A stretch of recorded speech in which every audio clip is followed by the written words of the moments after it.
The first thing the aliens noticed was not the human himself, but the snake draped around his shoulders like a lazy scarf. Its scales were a deep, iridescent green, catching the sterile lights of the ship's docking bay. The human, introduced simply as Riley Boone, gave the impression of someone who was used to being stared at, but didn't particularly enjoy it. The aliens, part of the exploratory faction of the Xyrix Coalition, had seen humans before. They'd cataloged their oddities, their stubbornness, their improbable survival rates. Yet somehow, none of the reports had mentioned anything about the humans bringing live serpents into diplomatic meetings. The lead alien, Commander VRL, leaned closer to his second-in-command, a smaller, jittery being named Kriv. "Is the creature part of the human's defense system?" Kriv buzzed uncertainly. "Unclear, Commander. It may be ceremonial." Riley adjusted the snake, who flickered its tongue lazily as if bored with intergalactic politics. He cleared his throat. "Name's Riley Boone. This beauty here is Clementine." Commander VRL's gaze flicked to the snake, then back to Riley. "You have brought a biological weapon into a sanctioned diplomatic zone." Riley raised an eyebrow. "Clementine. Nah, she's a sweetheart. Wouldn't hurt a fly unless I told her to." The translator device around VRL's neck hummed as it processed the nuanced threat. Kriv shuffled back half a step. "Proceed," VRL said, signaling Riley to follow down a long corridor lined with metallic walls and blinking panels. The initial meeting went predictably. A few hours of stilted conversation, a lot of careful wordplay, and plenty of glares directed at Clementine, who remained wrapped around Riley's neck, occasionally shifting to a more comfortable position. Riley kept his answers short, his body language relaxed but alert. He noticed how the aliens never turned their backs fully on him. It was only when the alarms blared sharp, keening wails that rattled his teeth, that things got interesting. A squad of armed Xyrix soldiers stormed into the chamber, weapons raised. Riley froze, instinctively shielding Clementine with one hand. "Intruder alert," barked VRL. "Unauthorized human movement detected elsewhere on the ship." Riley frowned. "I've been sitting here the whole time." VRL pointed a clawed hand at him. "You are responsible for the anomaly." "I'm telling you I haven't moved." Kriv edged forward, a scanner in his trembling hands. He swept it over Riley. The device beeped once, then started shrieking. "Foreign organism detected," Kriv cried. Riley's heart dropped. Clementine tensed around his shoulders. Instinct took over. He ducked low, narrowly avoiding a stun bolt that seared the air where his head had been. He bolted for the door, Clementine clinging tightly to him as he sprinted into the hallway. "Stand down," VRL roared behind him. Riley didn't look back. He darted through the labyrinthine corridors, Clementine's weight familiar and grounding. The metal flooring vibrated under his boots as alarms continued to blare. He needed an exit plan fast. He spotted a maintenance hatch and dove for it, wrenching it open and sliding inside just as another stun bolt scorched the wall beside him. The hatch led to a narrow service tunnel barely wide enough for him to crawl through. Clementine slithered down his arm, moving ahead of him, tongue flickering as she scouted. "Good girl," Riley panted, dragging himself forward. After what felt like an eternity of scraping elbows and bruised knees, he emerged into a dimly lit control room. Banks of monitors displayed various parts of the ship. He spotted a docking bay on one screen, an escape shuttle. He grinned grimly. Bingo! Before he could move, the door behind him hissed open. A soldier stumbled in, weapon raised. Riley flinched back, but Clementine was faster. She launched herself off his shoulder, wrapping herself around the alien's limbs with shocking speed. The soldier shrieked, thrashing wildly, but Clementine tightened her coils expertly. "Hold him, Clem," Riley shouted, rushing forward. He wrestled the weapon from the soldier's grasp and cracked the butt of it against the alien's head. The soldier sagged unconscious. Riley scooped Clementine up. She wound herself around his arm, calm and ready. "You're a lifesaver," Riley said, pressing a kiss to the top of her head. He sprinted toward the docking bay, heart hammering. The corridors were a blur. He ducked under security beams, dodged patrols, and took a grazing hit from a stun bolt that left his left arm tingling and numb. By the time he reached the docking bay, his muscles burned and his vision swam. He stumbled into the shuttle, slamming his hand onto the launch panel. The shuttle shuddered and lurched forward, detaching from the mothership. Riley collapsed into the pilot's seat, breathing hard. Clementine curled up in his lap, her scales warm against his skin. "Remind me to give you extra mice when we get home," he muttered. He set a course for Earth, praying the shuttle's rudimentary life support would hold out. Back on the Xyrix mothership, Commander VRL surveyed the damage reports with mounting fury. Several soldiers had been injured, vital systems sabotaged, and one of the primary engines was offline. Kriv hovered at his side. "Commander, the human escaped with assistance from the Serpent." VRL's eyes narrowed. "Enhance the security footage." The screen flickered, showing a slowed-down replay of Clementine springing into action, coiling with mechanical precision around the soldier, incapacitating him before Riley even moved. Kriv's voice quivered. "It appears the creature is highly trained." VRL slammed a fist onto the console. "No more underestimations. If we cross paths with Boone again, we neutralize the snake first." Kriv nodded frantically. Meanwhile, Riley's shuttle limped toward Earth. Systems flickered unreliably and oxygen levels dipped alarmingly low. At one point, he blacked out, only to be jolted awake by Clementine slithering insistently across his chest. All right," he croaked, coughing weakly. He managed to reroute emergency power and stabilize the cabin atmosphere, but it was a close call. When Earth's blue curve finally appeared on the viewport, Riley nearly wept with relief. He guided the shuttle into a rough descent, alarms screaming in protest. The landing was more of a controlled crash in a remote stretch of Nevada desert. The impact jarred every bone in his body. He crawled from the wreckage, cradling Clementine to his chest. His left leg throbbed fiercely, and he couldn't put weight on it. Gritting his teeth, he hauled himself across the sand, dragging Clementine with him. An hour later, a black SUV kicked up a storm of dust as it approached. Riley squinted against the sun, recognizing the emblem on the side, a government agency that pretended it didn't exist. Two agents jumped out, weapons raised. "Identify yourself," Riley sagged in the sand. "Riley Boone, diplomatic envoy. Snake's name is Clementine. Requesting immediate medical assistance." The agents exchanged glances. One of them muttered, "We got a Boone on the manifest, but nobody said anything about a snake." The other agent sighed. "Get him in the truck. He looks half dead." By the time they lifted him into the vehicle, Riley had already passed out. In the sterile white of a government hospital, Riley drifted in and out of consciousness. Doctors ran scans, poked and prodded, and debated over his injuries. "Fractured tibia, multiple contusions, probable concussion," one doctor said. "Get imaging to confirm," the other replied. The scans confirmed the fractures. Surgery was scheduled immediately. Riley woke up groggy, leg in a cast, head wrapped in bandages. Clementine was safely curled in a terrarium beside his bed. A man in a dark suit entered the room. "Riley Boone," he said. "I'm Director Hayes. You've caused quite the mess." Riley managed a weak grin. "Wasn't my fault. They shot first." Hayes nodded at the snake. "And the snake?" Riley reached over, letting Clementine wind around his fingers. "Saved my life." Hayes studied him for a long moment. "We're going to need a full debrief. And the snake, she stays with you at all times now. Consider her classified national security." Riley closed his eyes, exhaustion pulling him under again. "Fine by me." In the weeks that followed, Riley's recovery was slow but steady. Physical therapy sessions left him sore and sweating.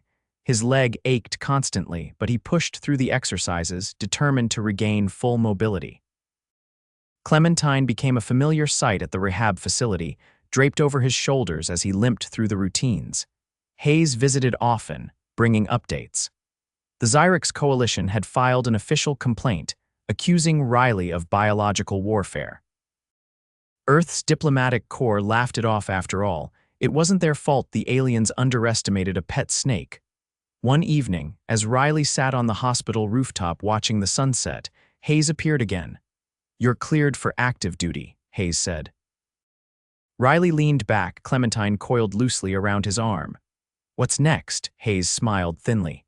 The Xyrix want another meeting. This time they insist no pets allowed, Riley chuckled, wincing slightly as the motion pulled on his healing ribs.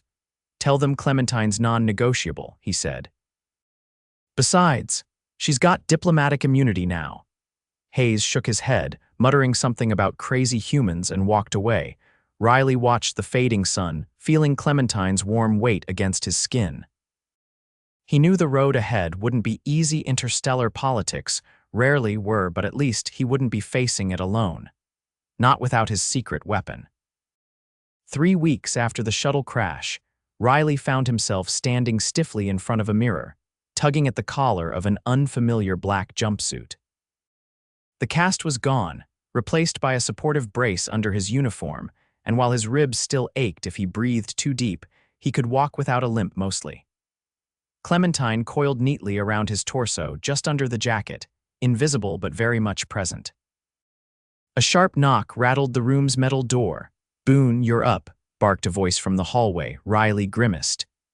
Yeah, he muttered, adjusting the cuff again before stepping out. 2 agents waited for him, both looking like they hadn't smiled since birth. They led him down a narrow passage to a docking bay where a transport ship idled, its engines humming low and impatient. This time, the mission was clear. A formal apology to the Xyrix Coalition. Earth needed to smooth things over, and apparently Riley was the unlucky diplomat of choice. At the ramp, Hayes was waiting, arms folded, his expression unreadable. "You know the rules," Hayes said without preamble. "No sudden moves, no unapproved statements, no snake attacks." Riley gave him a dry look. "I'll be on my best behavior." Hayes eyed the slight bulge under Riley's jacket but said nothing. Instead, he handed over a slim black tablet, a script. "Stick to it." Riley tucked the tablet under his arm without bothering to read it. Sure. The flight to the Xyrix mothership was a silent, tense affair. Riley sat alone in the passenger bay, trying to stretch his leg without aggravating the healing bone. Clementine shifted under his jacket, and he gently tapped her head through the fabric. The ship docked with a metallic thud that vibrated up his spine. An escort of 6 Xyrix guards waited outside, their armor reflecting the harsh docking lights. None of them looked particularly pleased to see him. One stepped forward, a tall figure with an elaborate crest of iridescent spines fanning out from his skull. He wore a sash Riley recognized as a symbol of rank. "I am Sub-Commander Xyrix. Surrender all weaponry," he barked. Riley raised his hands, fingers splayed. "No weapons." "Just me." Xyrix's narrow eyes flicked to the slight movement under Riley's jacket. "And the life form you conceal," Riley shrugged. "Emotional support animal." "Earth regulation." The translator garbled a confused series of clicks before settling on, "Proceed with caution." They led Riley through the ship's labyrinthine corridors, the guards fanning out in a wide formation as if expecting him to spontaneously combust. Riley noticed subtle changes since his last visit. Reinforced doors, automated turrets tracking his movements, and a distinct absence of low-ranking personnel in the halls.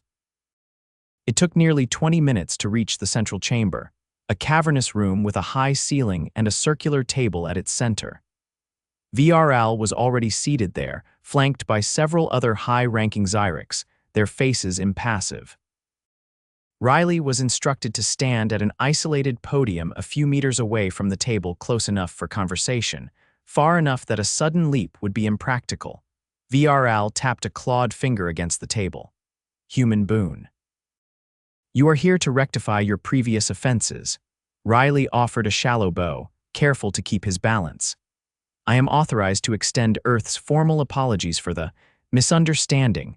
VRL's frills fluttered in a way Riley had learned meant skepticism. "You brought the serpent again."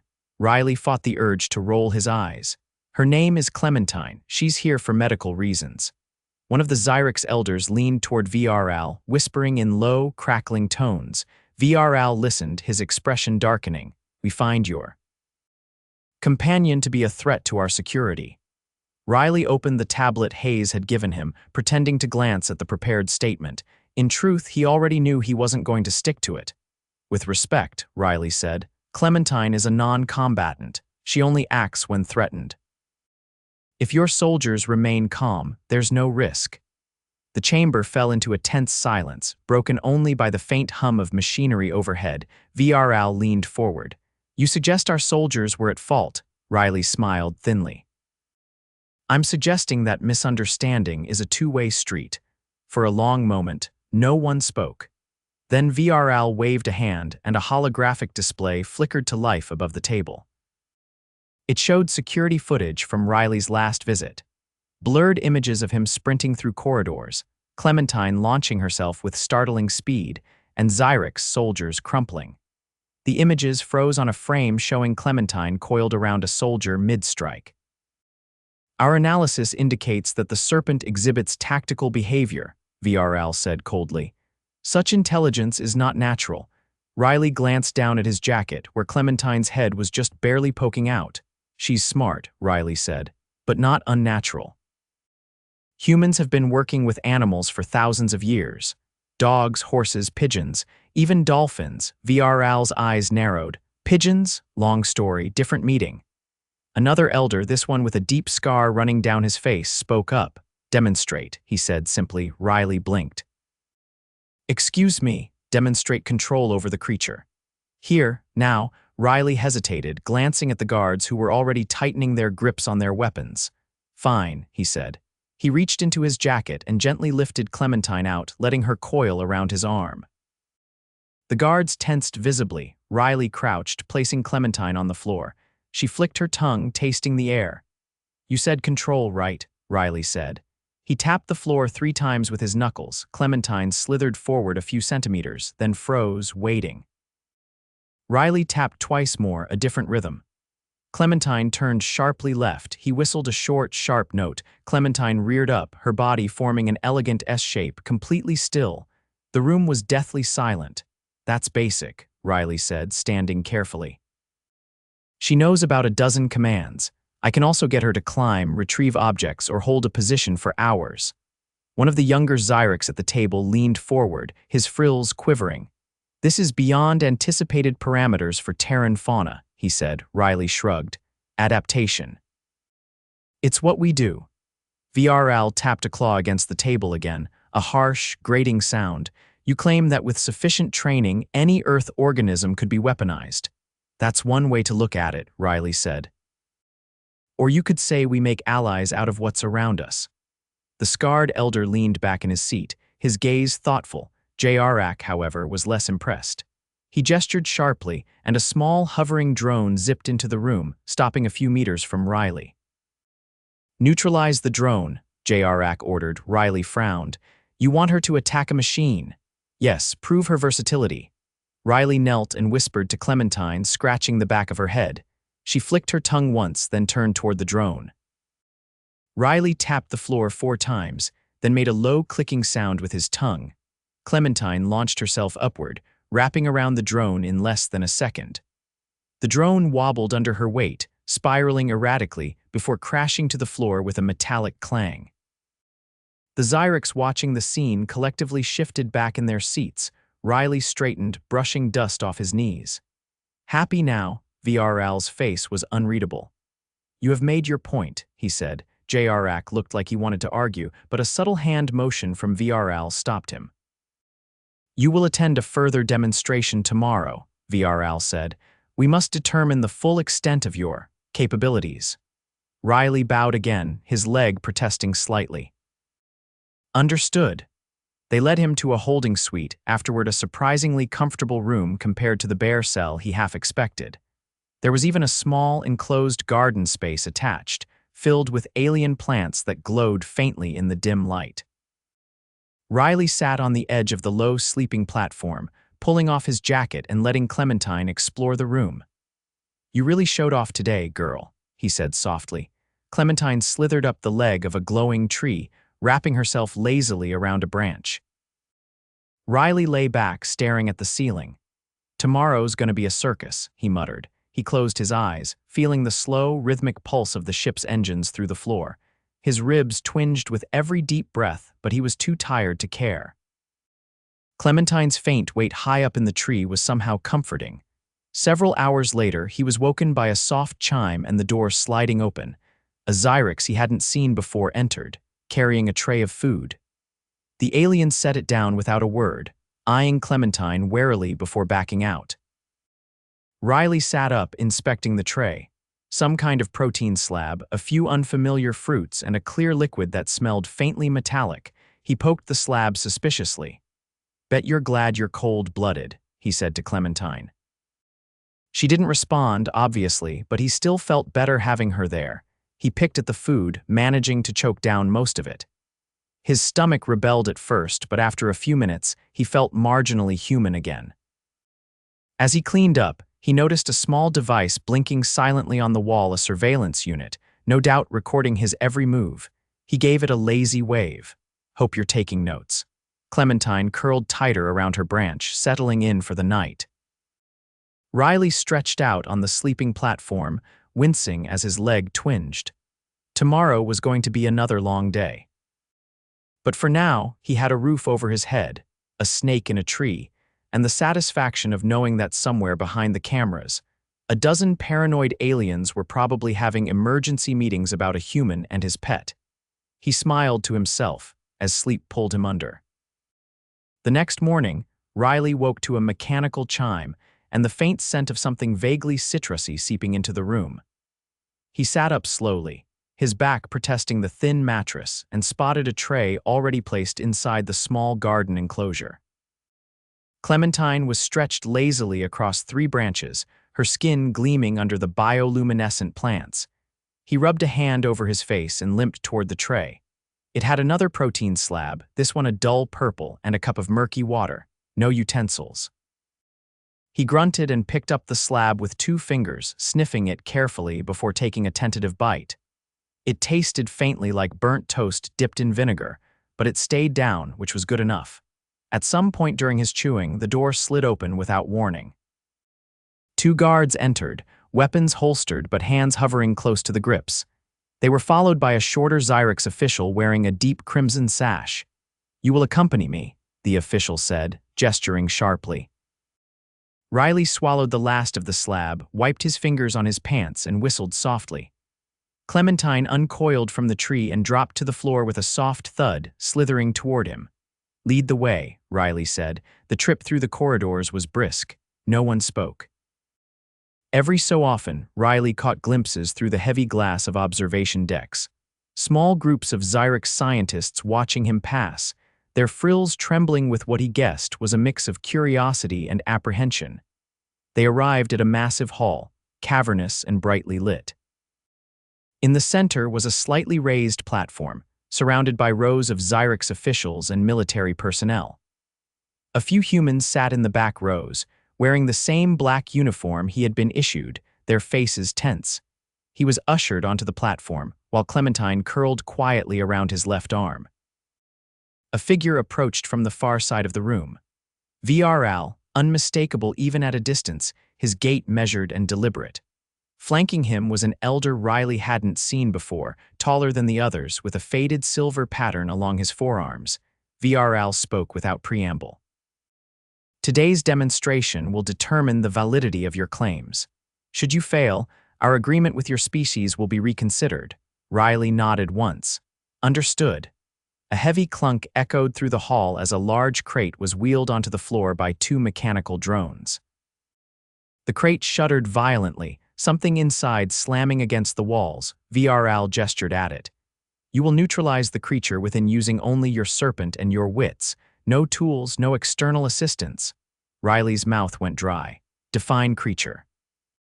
The elder answered in a voice like dry leaves. "A basal predator from our homeworld, non-lethal, provided you are cautious." Riley exhaled slowly. "Not exactly comforting." VRL tapped a panel and the crate hissed open. Out lunged a squat, 6-legged beast covered in thick mottled hide. It was roughly the size of a large dog, with a blunt snout and 2 gleaming black eyes. The creature sniffed the air, then fixed Riley with a low, guttural growl. "Lovely," Riley muttered. He crouched, setting Clementine gently on the platform. "Focus up, girl," he whispered. The beast lunged, fast and low. Riley barely sidestepped, feeling the brush of hot breath against his leg. Clementine darted forward, faster than Riley had ever seen her move, aiming for the creature's throat. But the beast twisted at the last second, a thick forelimb batting Clementine aside. She landed with a wet slap against the platform and immediately coiled defensively. Riley kept his distance, heart pounding. His leg wasn't strong enough for prolonged running, and he knew it. He would have to be smarter. The creature circled, saliva dripping from its jaws. "Clem, double coil," Riley said sharply. Clementine responded instantly, flattening her body against the floor and inching sideways. The creature lunged again, this time slower, testing. Riley dodged left, drawing its attention, while Clementine slid behind it unnoticed. Riley clapped twice, loud and sharp. Clementine struck. She wrapped around the creature's hind leg, her coils tightening with mechanical precision. The beast roared, spinning wildly, but Clementine held on, anchoring herself to the platform with the tip of her tail. "Now climb," Riley barked. She slithered up the leg, securing herself around the beast's midsection. It bucked and thrashed, but her grip was relentless. The beast stumbled, then dropped heavily onto its side, struggling uselessly. Riley approached cautiously, keeping his hands raised to show he carried no weapon. "Clem, hold," he said. Clementine froze, maintaining her grip without applying lethal pressure. The hall was silent apart from the beast's labored breathing. After a long minute, VRL stepped forward. "Cease." Riley whistled a sharp three-note tune. Clementine immediately loosened her coils and slid away, retreating to Riley's side. The beast lay panting, subdued but unharmed. VRL's frills shifted slightly, the Xyrix equivalent of a raised eyebrow. "You achieved control without fatality," he said. "That was the point, right?" Riley replied, wiping sweat from his brow. The elder with the silver markings approached, studying Clementine closely. "You have conditioned a lower organism to perform complex maneuvers without direct physical guidance," he said. "Impressive." "She's a partner, not a machine," Riley said, reaching down to let Clementine coil back around his arm. There was a murmur among the seated officials, a ripple of alien voices that the translator struggled to keep up with. VRL raised a hand, and the room fell silent. "We accept the demonstration," he said. "Earth's diplomatic status remains intact. However," he paused, "future engagements require prior notification of all biological companions." Riley gave a small nod. "Fair enough." A small, wiry Xyrix in the back row stood and approached, carrying a slim case. He opened it, revealing a simple silver medallion suspended on a black cord. "This is your designation," the wiry one said. "Bearer of unorthodox diplomacy." Riley blinked. "That's a mouthful." VRL extended a clawed hand toward the medallion. "It is an honorary title, rarely given. It signifies recognition of unconventional methods that achieve sanctioned outcomes." Riley accepted the medallion, feeling the surprisingly warm metal against his palm. "Appreciate it," he said. The wiry Xyrix bowed shallowly and retreated. VRL gestured toward the exit. "You are free to depart. A vessel awaits to return you to Earth." "No more tests?" Riley asked warily. VRL's frills twitched. "You have tested enough." Riley didn't argue. He turned, Clementine secure around his shoulders, and limped toward the exit platform. His leg throbbed with every step, but he ignored it. A medical team could deal with that when he got home. Hours later, after an uneventful flight, Riley stepped onto familiar soil again. The desert air was dry, the sun brutal, but he had never been so glad to see it. A pair of medics met him at the landing pad, one carrying a portable scanner. "You're limping," the first medic said. Riley shrugged. "You should see the other guy." The medic frowned and ran the scanner over Riley's leg. "Fracture site's inflamed. You've been overexerting it. You'll need to stay off it for at least a week." "Noted," Riley said, though he had no intention of sitting still that long. The second medic eyed Clementine warily. "She part of the treatment plan too?" Riley grinned. "Emotional support, doctor's orders." The medics exchanged a glance but said nothing. Later, after a thorough checkup and a dressing down from Hayes about proper diplomatic channels, Riley found himself alone in a small recovery room. He sat by the window, the medallion resting on the table beside him, and let Clementine curl around his wrist. He stared out at the endless stretch of sand and sky, feeling the steady pulse of life against his skin. Clementine shifted slightly, her scales whispering against his arm. "Guess we showed them," he said quietly. She flicked her tongue once, tasting the air. For the first time in weeks, Riley allowed himself to relax. He leaned back in the chair, closed his eyes, and let the desert's dry heat wash over him. The mission was over. The score was settled. And for once, humanity's reputation in the galaxy had earned a little bit of respect the old-fashioned way, with stubbornness, a little reckless courage, and a snake named Clementine.